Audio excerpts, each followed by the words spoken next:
नमस्कार दोस्तों, आज की हमारी कहानी है दौलत की भूख। आज रूपाली का किसी काम में मन नहीं लग रहा था। अपनी माँ का हालचाल जानने के लिए सुबह से न जाने कितनी बार उसने अपने भाई को फ़ोन लगाने की कोशिश की।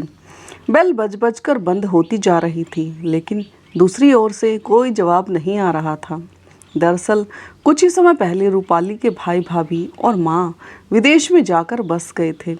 वैसे तो 4 महीने पहले तक 65 वर्ष की उम्र में भी उसकी माँ चुस्त दुरुस्त हुआ करती थी। घर के काम में भी बहू की पूरी मदद करती थी। उस समय रूपाली के पिताजी भी जीवित थे। उनके घर में खुशहाली ही खुशहाली थी, परंतु न जाने उनकी खुशियों को किसकी नज़र लग गई कि एक दिन अचानक उसके पिताजी सीढ़ियों से फिसल कर नीचे गिर गए और इस दुर्घटना में वे स्वर्ग सिधार गए।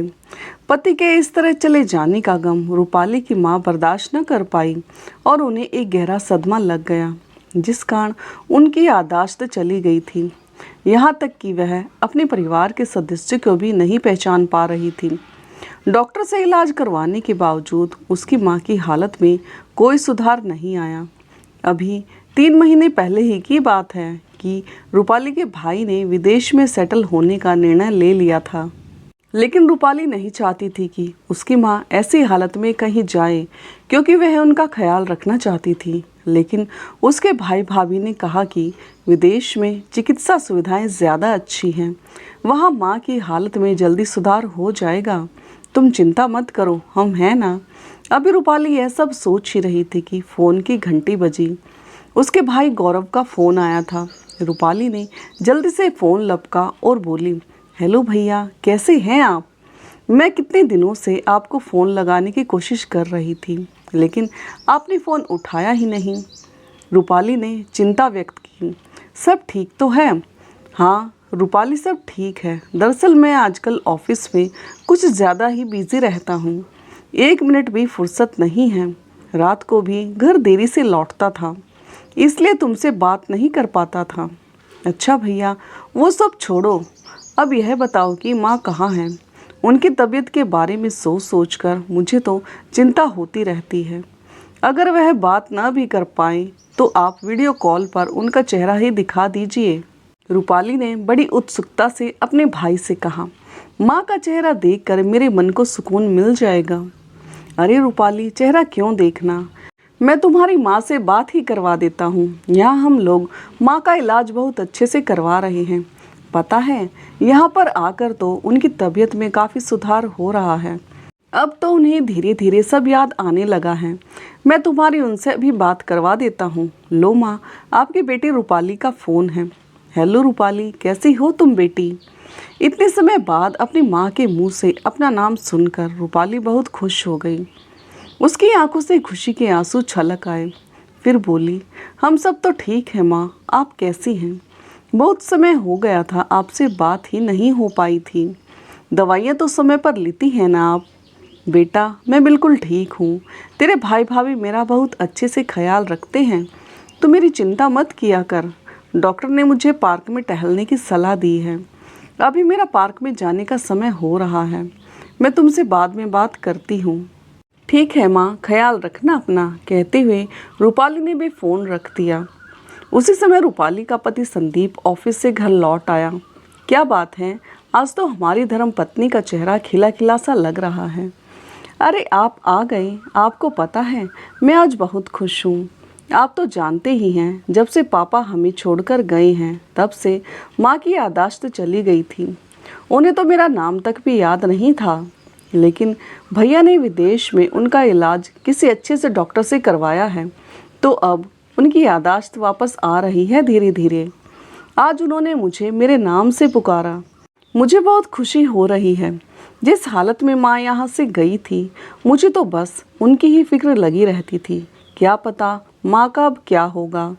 आज इतने समय बाद उनसे बात करके बहुत अच्छा लग रहा है। इतना कहकर रूपाली रसोई घर में जाकर अपने पति संदीप के लिए चाय बनाने लगी।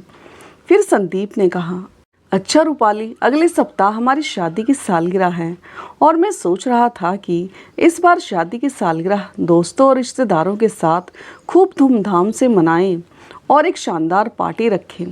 तुम क्या कहती हो? फिर रूपाली बोली, अरे मैं तो कहती हूँ कि रिश्तेदारों और दोस्तों के साथ पार्टी करने से बेहतर है कि हम अपनी शादी की सालगिरह वाले दिन भगवान का शुक्रिया अदा करें और मंदिर में जाकर माथा टेकें और भगवान का आशीर्वाद लें।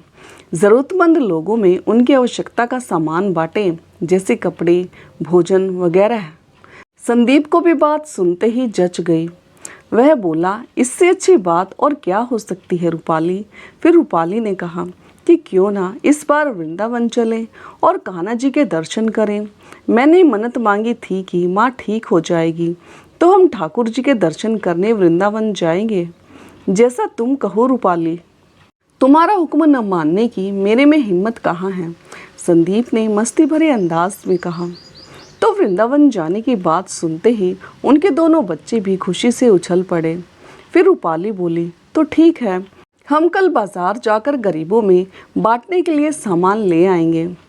सालगिरह वाले दिन रूपाली और संदीप अपने बच्चों के साथ सुबह के 10 बजे ही मंदिर पहुंच गए। रूपाली ने देखा कि मंदिर के बाहर एक बड़ा सा छप्पर बना हुआ था, जहां न जाने कितने ही गरीब लोगों को आश्रय मिला हुआ था, जिसमें अधिकतर लोग बुजुर्ग थे। उनके चेहरे की झुर्रियाँ और बेबस आंखें बहुत कुछ बयान कर रही थी। उनकी जर्जर और दीनहीन हालत देखकर रूपाली को उन पर तरस आ रहा था। रूपाली उनके लिए अपने हाथों से खाना बनाकर लाई थी।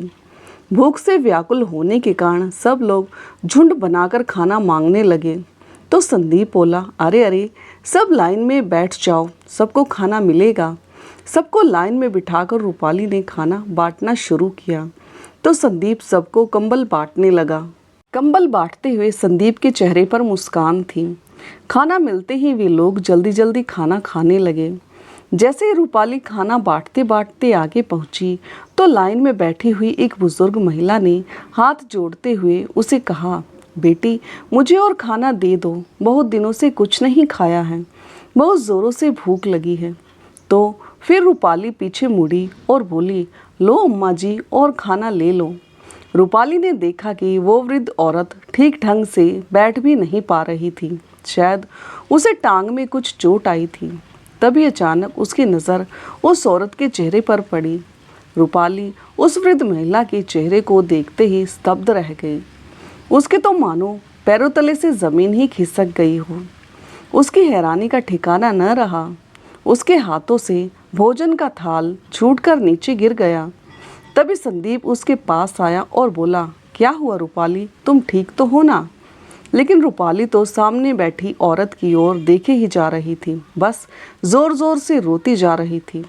फिर संदीप उस वृद्ध महिला की ओर देखते हुए हैरानी से बोला, माँ आप यहाँ, और वह भी इस हालत में? लेकिन वह वृद्ध औरत अवाक रहकर केवल रूपाली को ही देखी जा रही थी। उसी समय एक वृद्ध व्यक्ति जो मंदिर के बाहर फूल और प्रसाद बेचते थे वहां आए और बोले, क्या हुआ बिटिया, आप इस बूढ़ी औरत को जानती हो क्या?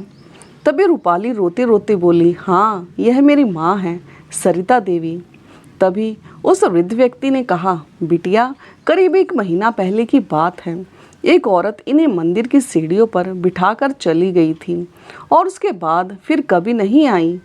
तब से यह यहीं पर रह रही है। लेकिन मैं हैरान हूँ कि इन्हें अपने जीवन की पिछली बातें कुछ भी याद नहीं हैं। ये कहाँ रहती हैं, यहाँ तक कि इन्हें तो अपना नाम भी नहीं मालूम। और तो और बेटी, अगर ये तुम्हारी माँ है तो फिर इनकी हालत ऐसे कैसे हो गई? तो रूपाली बोली, मुझे कुछ समझ में नहीं आ रहा। फिर संदीप ने कहा, लेकिन माँ जी को तो तुम्हारे भैया अपने साथ विदेश लेकर गए थे ना, और 3-4 दिन पहले ही माँ से तुम्हारी बात भी हुई थी। फिर माँ जी यहाँ और ऐसी हालत में, ये कैसे संभव है? फिर रूपाली ने कहा, और माँ की तो यादाश्त भी वापस आ गई थी। फ़ोन पर इन्होंने मुझसे बहुत अच्छे से बात की थी, लेकिन यहाँ तो मुझे पहचान भी नहीं पा रही हैं। फिर संदीप बोला, इन्हें तो कुछ याद ही नहीं है जो यह कुछ बता पाएंगी कि आखिर बात क्या है। रूपाली, वह सब बाद में देखते हैं, पहले माँ जी को अपने साथ घर लेकर चलते हैं। ऐसा कहते हुए संदीप ने सरिता जी को उठने में मदद की और वे लोग कार में उन्हें बिठाकर अपने घर ले गए। घर पहुंचकर रूपाली ने अपनी माँ को नहलाकर साफ सुथरे कपड़े पहनाए और फिर उन्हें खाना खिलाकर बिस्तर पर आराम से लिटा दिया। लेकिन रूपाली और संदीप अभी तक उलझन में ही थे और इसी उलझन को सुलझाने के लिए रूपाली ने अपने भाई को फ़ोन लगाया। हेलो भैया, कैसे हो आप? कहीं बिजी तो नहीं हैं? तभी रूपाली का भाई बोला, अरे नहीं नहीं, घर पर ही हूँ, अभी अभी नाश्ता किया है। तेरी भाभी पल्लवी ने चटपटे आलू के पराठे बनाए थे, खाकर मज़ा ही आ गया। अच्छा भैया, वो सब तो ठीक है, एक बार माँ से बात तो करवाना। वो क्या है ना, बच्चे नानी से बात करने की ज़िद कर रहे थे। ठीक है रूपाली, अभी करवाता हूँ। लीजिए माँ, रूपाली का फ़ोन है। दूसरी ओर से हूबहू रूपाली की माँ जैसी आवाज़ आई। रूपाली बेटी, अभी मेरी तबीयत कुछ ठीक नहीं है, सिर में बहुत ज़ोरों से दर्द हो रहा है, मैं दवाई खाकर सोने जा रही हूँ, तुमसे फिर बाद में बात करूँगी। वह आवाज़ सुनकर तो रूपाली का सिर चकराने लगा। रूपाली दुविधा में पड़ गई, आखिर यह हो क्या रहा है। फिर थोड़ी देर बाद रूपाली के भाई ने कहा, वो क्या है ना रूपाली, माँ को यहाँ आकर सर्दी जुकाम लग गया है, इसलिए थोड़ी सुस्त सी रहती है। मैं तुम्हारी फिर कभी बात करवा दूँगा।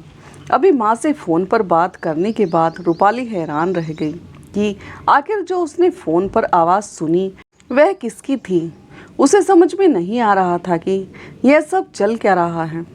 फ़ोन स्पीकर पर था। संदीप ने भी फ़ोन पर चल रही सारी बातें सुन ली थी।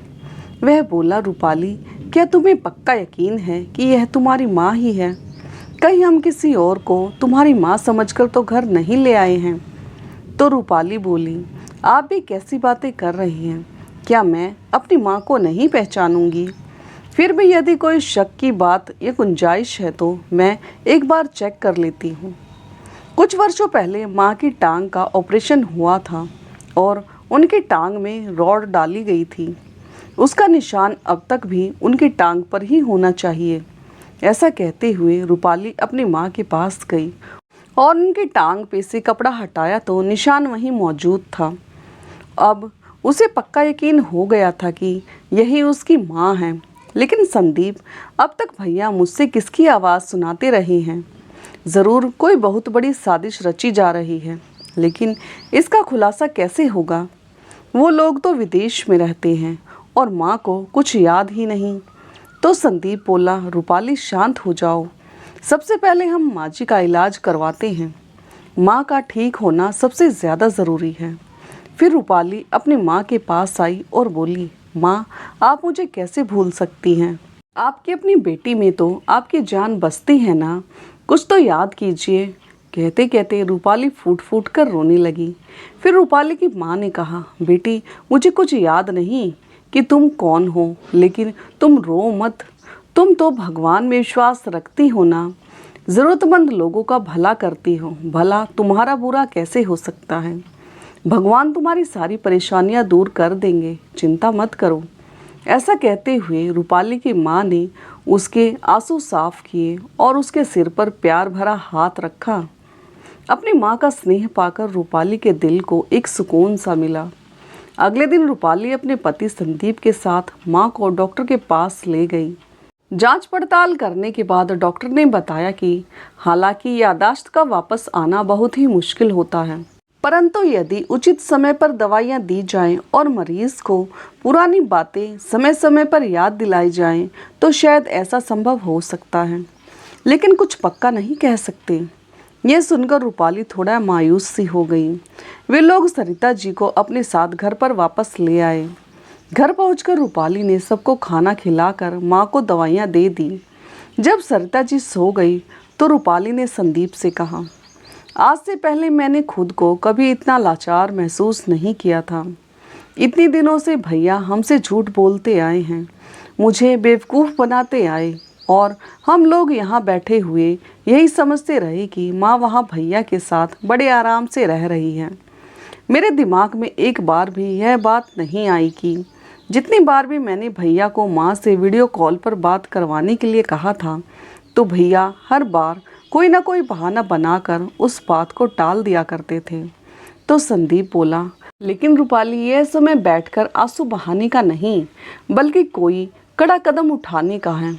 हाँ संदीप, अपनी माँ के गुनहगारों को मैं बिल्कुल भी माफ़ नहीं करूँगी, उनसे मैं बदला लेकर रहूँगी। लेकिन भैया इतनी आसानी से सारा सच नहीं उगलेंगे, और अगर उन्हें यह पता लग गया कि माँ मेरे पास है तो वह यहाँ वापस भी नहीं आएंगे। इसलिए हमें पहले उन्हें यहाँ बुलाने का इंतज़ाम करना होगा। तो ये सब प्लान बनाना होगा जिससे भैया खुद ब खुद यहाँ दौड़े चले आएँ। फिर संदीप बोला, रूपाली बस एक ही चीज़ है जो तुम्हारे भैया और भाभी को विदेश से यहाँ आने पर मजबूर कर सकती है, और वह है पैसा। तुम्हारे भाई की हरकतों से इतना तो स्पष्ट हो चुका है कि उसे केवल पैसे से ही प्यार है। तुम अपने भाई से कहो कि कल हमारे घर पर एक लेटर आया है जिसमें लिखा है कि माँ की पूरे 50 लाख रुपए की पॉलिसी मैच्योर हो गई है, लेकिन पैसा हासिल करने के लिए माँ का यहाँ होना ज़रूरी है। माँ के साइन करने के बाद ही वह पैसा अकाउंट में आएगा। लेकिन रूपाली ध्यान रखना उन्हें किसी बात का शक ना हो, और उनसे यह भी कहना कि एक बार माँ से पूछे कि क्या उन्होंने कोई ऐसी पॉलिसी करवाई भी थी कि नहीं जिससे 50 लाख रुपए मिलने थे, और उसमें हमारे घर का पता दिया गया था। बात करने के दौरान तुम्हारे भाई को यह भनक भी नहीं लगनी चाहिए कि माँ हमारे पास है।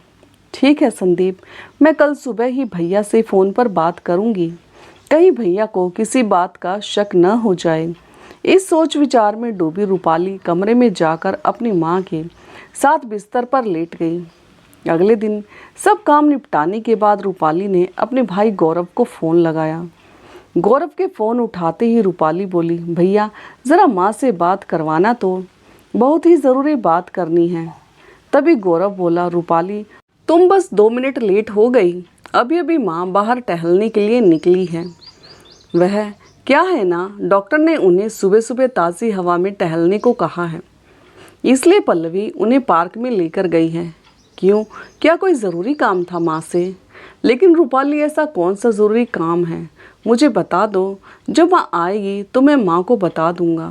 फिर रूपाली ने अपने प्लान के मुताबिक अपने भाई से वह बोला जो संदीप ने उसे कहा था। इतना सुनते ही रूपाली के भाई गौरव की आंखों में नोटों की गड्डियों की तस्वीरें नाचने लगी। फिर बोला, रूपाली तुम्हें तो माँ की हालत के बारे में पता है ना, इतना लंबा सफ़र करना उनके लिए ठीक नहीं होगा। अगर मैं आ जाऊँ तो चलेगा क्या? तो रूपाली ने कहा, लेकिन भैया जब पॉलिसी माँ के नाम पर है तो साइन उनके ही चाहिए थे। फिर भी मैं एक बार बात करके देख लेती हूँ, शायद आपके आने से ही बात बन जाए, क्योंकि नॉमिनी में माँ ने आपका नाम ही लिखवाया है। ऐसा कहकर रूपाली ने फ़ोन रख दिया। अगले दिन गौरव को फ़ोन करके बता दिया गया कि उसके आने से भी काम बन जाएगा, माँ का आना ज़रूरी नहीं है। फिर गौरव बोला, ठीक है, मैं टिकट का इंतज़ाम करवाता हूँ और जल्द से जल्द पहुँचने की कोशिश करता हूँ। लेकिन भैया आप अकेले क्यों, साथ में भाभी को भी ले आना, रूपाली ने कहा। तो गौरव बोला, हाँ वैसे तो बहुत ही दिन हो गए तेरी भाभी को भी अपने मायके गए हुए, वह भी वहाँ आकर अपने मायके वालों से मिल लेगी। वैसे भी यहाँ माँ की देखभाल करने के लिए फुल टाइम मेड है, वह माँ का अच्छे से ख्याल रख लेगी। यह बातें सुनकर रूपाली सोचने लगी कि कैसे एक के बाद एक भैया झूठ पर झूठ बोलते जा रहे हैं। लेकिन मैंने भी ठान लिया है कि भैया की हर एक करतूत का करारा जवाब दूंगी, मैं उन्हें छोड़ूंगी नहीं।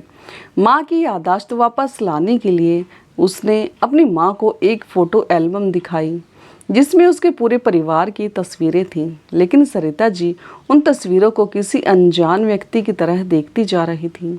वह किसी को पहचान ही नहीं पा रही थी, परंतु जैसे उन्होंने अपनी बहू की तस्वीर देखी तो वह कुछ असहज सी हो गई। इससे मुझसे दूर ले जाओ, ऐसा कहते हुए गुस्से और डर के मिश्रण भाव उनके चेहरे पर आ गए और उन्होंने एल्बम उठाकर फेंक दी। रूपाली यह देखकर चौंक गई। रूपाली समझ नहीं पा रही थी कि आखिर उसकी माँ ऐसा व्यवहार क्यों कर रही थी। हर रोज़ शाम के समय रूपाली उन्हें घर के पास ही एक पार्क में ले जाती थी। वहीं एक बेंच पर बैठकर रूपाली अपनी माँ को पुरानी बातें याद दिलाने की कोशिश किया करती थी, लेकिन माँ की तबीयत में कुछ भी सुधार नहीं आ रहा था।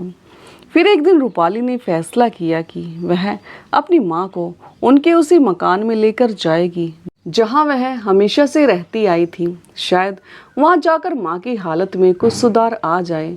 रूपाली इसी सोच में अपनी माँ को लेकर उनके घर पहुँची और मेन गेट खोलने लगी तो यह देखकर हैरान रह गई कि गेट अंदर से बंद था। तभी वहाँ एक बुजुर्ग औरत आई और बोली, अरे सरिता जी कैसी हो, तुम बड़े दिनों बाद तुमसे मिलना हुआ। वह बुजुर्ग औरत सरिता जी की पड़ोसन गोमती जी थी। नमस्ते आंटी जी, कैसी हैं आप, रूपाली ने कहा। तो गोमती जी बोली, मैं ठीक हूँ बेटा, तुम कैसी हो और यहाँ कब आई। बस आंटी जी, कुछ दिनों पहले ही मेरे पति का इस शहर में ट्रांसफ़र हुआ है। फिर उनकी माँ की ओर देखते हुए गोमती जी बोली, लेकिन बेटी रूपाली, तेरी माँ मुझे कुछ ठीक नहीं लग रही।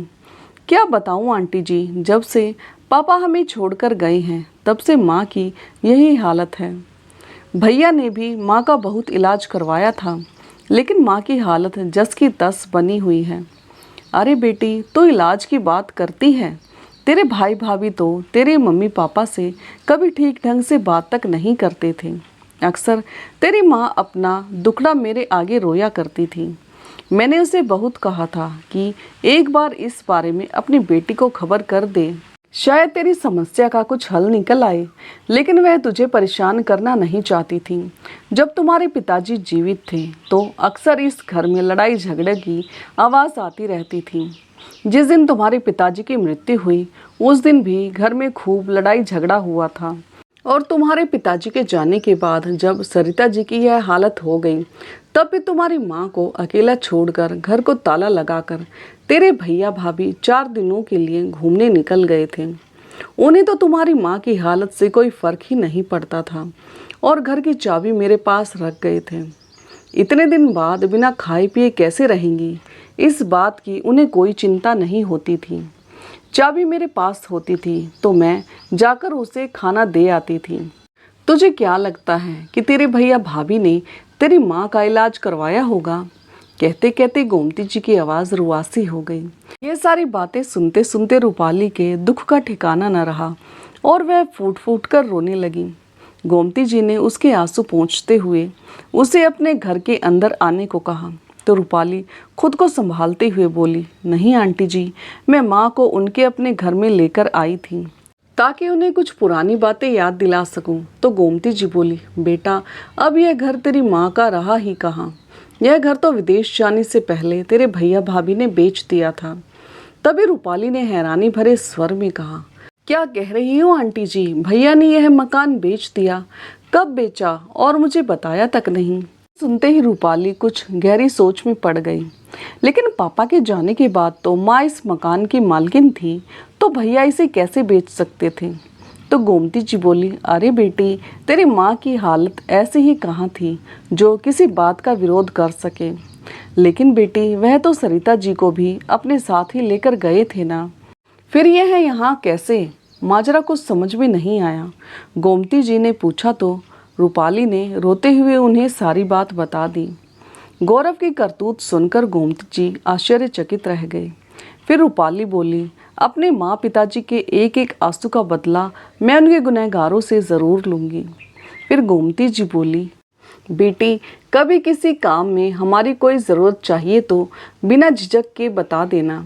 कितनी जिंदा दिल हुआ करती थी मेरी सहेली सरिता जी, और बेचारी पर न जाने ऐसी क्या बीती जो इनकी यह हालत हो गई। दुखी मन से रूपाली अपनी माँ को लेकर घर वापस आ गई। कुछ दिन बीते तो रूपाली का भैया गौरव भी अपनी पत्नी के साथ भारत पहुंच गया। रूपाली के घर पहुंचने से पहले ही रूपाली ने अपनी माँ को एक कमरे में छिपा दिया था। जब भाई भाभी घर पहुंचे तो रूपाली और संदीप ऐसा व्यवहार कर रहे थे कि मानो उन्हें कुछ मालूम ही न हो।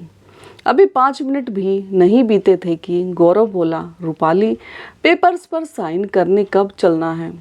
तो संदीप ने कहा, अरे भैया, आप लोग अभी अभी तो आए हैं, यह सब काम भी हो जाएगा। आप इतनी चिंता क्यों कर रहे हैं? इतनी भी क्या जल्दी है? कोई परेशानी है क्या?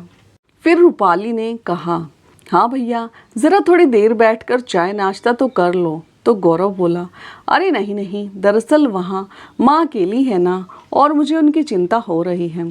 हम अपने लिए परेशान नहीं हैं, बस माँ के कारण जल्दबाजी कर रहे थे। फिर उनकी पत्नी पल्लवी बोली, हाँ दीदी, आपके भैया को माँ की कितनी चिंता है कि उन्होंने कल सुबह की फ़्लाइट की टिकट भी बुक करवा ली है वापस जाने के लिए। उसी समय रूपाली बोली, हाँ भैया, माँ की चिंता होनी तो जायज़ बात है। एक काम करो, फ़ोन कर लो या फिर वीडियो कॉल ही कर लो। उनसे बात भी हो जाएगी और पता भी चल जाएगा कि वह ठीक ठाक हैं या नहीं। उसी समय गौरव हड़बड़ाते हुए बोला, अरे नहीं नहीं, वैसे ही माँ की तबीयत ठीक नहीं रहती और इस समय वह खाना खाकर सो चुकी होंगी। कोई बात नहीं, बात भी कर लेंगे। थोड़ी देर पहले ही मैंने मेड से बात की थी, उसने बताया था कि माँ अभी तो सो रही हैं, तो फिर क्यों उन्हें डिस्टर्ब करना, मैं बाद में बात करवा दूंगा। फिर रूपाली बोली, सच में कितनी चिंता है तुम्हें माँ की। चलो तुम्हारी चिंता मैं दूर किए देती हूँ, तुम लोग न सही, मैं तुम्हें माँ से मिलवा देती हूँ। इतना सुनते ही गौरव और उसकी पत्नी पल्लवी हैरानी से उनकी ओर देखने लगे। उसी समय संदीप सरिता जी को कमरे से बाहर ले आया। उन्हें अपने सामने देखते ही गौरव और पल्लवी की आंखें फटी की फटी रह गईं। उनके पसीने छूटने लगे तो रूपाली बोली, अरे क्या हो गया भैया, आप इतना चौंक क्यों गए? आप दोनों को क्या लगता था कि इतना बड़ा कांड करने के बाद आप लोग यूं ही बच जाएंगे? आपकी यह गलत फहमी थी। वैसे भैया, मैं भी आपको एक सच बता दूं, माँ की कोई पॉलिसी नहीं थी, वह तो सिर्फ एक बहाना था आप दोनों को यहाँ बुलाने के लिए। और देखो, आप लोग पैसों के लालच में यहाँ तक चले भी आए। पैसों के लालच में तो आपने माँ पिताजी का भी जीना हराम कर दिया था, तो फिर विदेश से यहाँ आना तो बहुत ही छोटी सी बात है ना भैया। और वैसे भी माँ ने मुझे आप लोगों की सच्चाई पहले से ही बता दी थी। और अब आप दोनों वापस विदेश नहीं, जेल जाएंगे, जेल। रूपाली ने ऊंची आवाज़ में कहा तो गौरव कांपते हुए बोला, क्या क्या कहा तुमने? माँ ने तुम्हें हमारी सच्चाई बता दी है, लेकिन माँ यह सब तुम्हें कैसे बता सकती है? माँ, क्या आपको सब कुछ याद आ गया? तो रूपाली ने कहा, अच्छा, तो इनका मतलब यह है कि तुम मानते हो कि यह हमारी माँ है। तो फिर यह बताओ कि तुमने अपनी माँ को ऐसी हालत में तिल तिल मरने के लिए क्यों छोड़ दिया? क्या तुम्हें माँ पर बिल्कुल भी तरस नहीं आया? क्या तुम्हें उन पर ज़रा सी दया नहीं आई? इतना सुनते ही गौरव की नज़रें नीचे झुक गई और फिर रूपाली बोली, भैया सच सच बताओ, जिससे आज तक तुमने मेरी बात करवाते आ रहे थे, वो औरत कौन थी जिसकी आवाज़ बिल्कुल माँ की तरह थी? मेरे पास तुम्हारे खिलाफ कुछ ऐसे सबूत हैं जिनसे मैं तुम्हें जेल की हवा खिलवा सकती हूँ। फिर तुम विदेश जाना तो दूर, एयरपोर्ट तक भी नहीं पहुँच पाओगे। लेकिन अगर सच्चाई बता दी तो शायद मैं तुम्हें माफ़ कर दूँ। फिर गौरव ने कहा, मैं हमेशा से ही विदेश जाना चाहता था, वहाँ बसना चाहता था। और जब इस बारे में मैंने पिताजी से बात की और उन्हें मकान बेचने को कहा, तो ताकि मैं विदेश जाने के लिए पैसा जुटा सकूं, तो पिताजी ने साफ साफ मना कर दिया। और जब पिताजी की मृत्यु हुई तो उसके बाद माँ की याददाश्त भी चली गई और हमने इसी बात का फ़ायदा उठाया। विदेश जाने के लिए मैंने मकान बेचने का फ़ैसला कर लिया। माँ की बढ़ती उम्र और बीमारी के चलते उनका बोझ ढोना हमारे बस में नहीं था, इसलिए मकान के कागज़ों पर उनसे दस्तखत करवाने के बाद हमने मकान बेच दिया और विदेश जाने से पहले माँ को एक मंदिर के बाहर छोड़ दिया। फिर रूपाली बोली, इतना कुछ करते हुए तुम लोगों को ज़रा सी भी शर्म नहीं आई? अरे यह हमारी माँ है जिन्हें तुमने लवारिसों की तरह सड़क पर मरने के लिए छोड़ दिया। अगर ऐसे ही चलता रहा तो एक दिन वह भी यह दुनिया छोड़कर चली जाती और तुम तो हमें यही कहते रहते कि मैंने माँ का अंतिम संस्कार कर दिया है। क्यों भैया, मैं सही कह रही हूँ ना? अब यह बताओ कि इतने दिनों से माँ की आवाज़ में मुझसे कौन बात कर रहा था? तो गौरव बोला, दरअसल माँ द्वारा गाया गया एक भजन मेरे मोबाइल में रिकॉर्डेड किया गया था। उसी आवाज़ का सैंपल लेकर मैंने एक ऐप के ज़रिए यह सब किया था ताकि तुम्हें किसी बात का कोई शक न हो। फिर रूपाली बोली, मुझे माफ़ कर देना भैया, अब तो मैं आप दोनों को कभी वापस नहीं जाने दूंगी, क्योंकि पुलिस आ चुकी है और अब आप दोनों अपनी असली जगह यानी कि जेल जाएंगे। इतनी बात सुनते ही गौरव और पल्लवी ने एक दूसरे को वहां से भागने का इशारा किया। भागते हुए जैसे ही वे लोग सीढ़ियां उतरने लगे तो उसी समय पल्लवी के पांव फिसला और वह सीढ़ियों से लुढ़कती हुई नीचे आ गिरी। उसे गंभीर चोटें आई थी, जिस कारण वह उठ भी नहीं पा रही थी। तभी सामने देखा तो पुलिस खड़ी थी। अपने भाई भाभी के साथ बात करते हुए रूपाली ने मोबाइल में सारी बातें रिकॉर्ड कर ली थी। सब कुछ बताते हुए जब रूपाली पुलिस के हाथ में सबूत देने लगी तो उसकी माँ पल्लवी की ओर इशारा करते हुए बोली, सरिता जी जोर जोर से चिल्लाई, यही है मेरे पति की कातिल रूपाली। इसी औरत ने तेरे पापा को सीढ़ियों से नीचे धक्का दिया था, जिस कारण तेरे पापा की जान चली गई थी। कहते कहते सरिता जी रोने लगी। अपनी माँ की यह बात सुनकर रूपाली स्तब्ध रह गई। माँ, ये क्या कह रही हैं आप? क्या पापा को भाभी ने मारा था? आप सच कह रही हैं ना? हाँ बेटी, तू नहीं जानती कि तेरे भाई भाभी ने हमारा जीना दुश्वार कर दिया था। ये लोग सारी संपत्ति हड़प कर विदेश जाना चाहते थे, लेकिन तेरे बाबूजी जानते थे कि एक बार सब कुछ उनके नाम पर कर दिया तो यह लोग हमें सड़क पर ले आएंगे। तेरे बाबूजी को अपने रास्ते से हटाने के लिए तेरी भाभी ने उन्हें हमेशा के लिए मौत की नींद सुला दिया, और यह करते हुए उन्हें जरा सी भी तेरे पिता पर दया नहीं आई। इतना सुनकर रूपाली और संदीप की आंखें फटी की फटी रह गई और सरिता जी बोली, लेकिन उस भगवान की लाठी में आवाज नहीं होती। इस जालिम औरत ने अपने ससुर को सीढ़ियों से धक्का दिया था और देखो आज ये औरत खुद ही सीढ़ियों से गिरकर चोट खाए बैठी है और दर्द के कारण चिल्ला रही है। इंस्पेक्टर साहब, इन लोगों को कड़ी से कड़ी सजा दिलवाइएगा। गौरव पैर पकड़ता हुआ बोला, मुझे माफ़ कर दो माँ, मैं बड़ी मुश्किल से विदेश में सेटल हो पाया हूँ, सब कुछ बर्बाद हो जाएगा। उसी समय सरिता जी ने उसके मुंह पर एक जोरदार थप्पड़ जड़ दिया और बोली, तुम्हारे गुनाहों की कोई माफ़ी नहीं है। तुमने जो कुछ भी किया है उसकी सज़ा तो तुम्हें मिलकर ही रहेगी।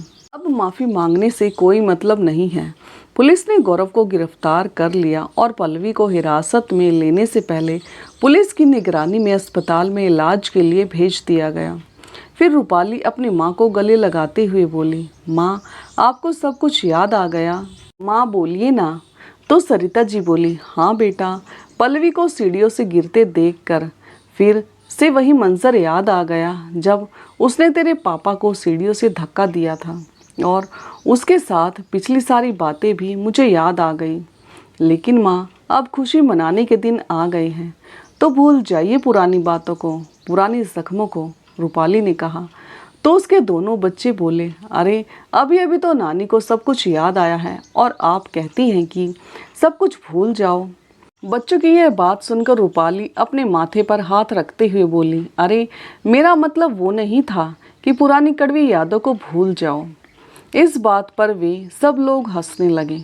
तो दोस्तों, आपको ये भावुक और प्रेरणादायक कहानी कैसी लगी और कहानी का कौन सा हिस्सा आपके दिल को छू गया, कमेंट करके ज़रूर बताएं। धन्यवाद।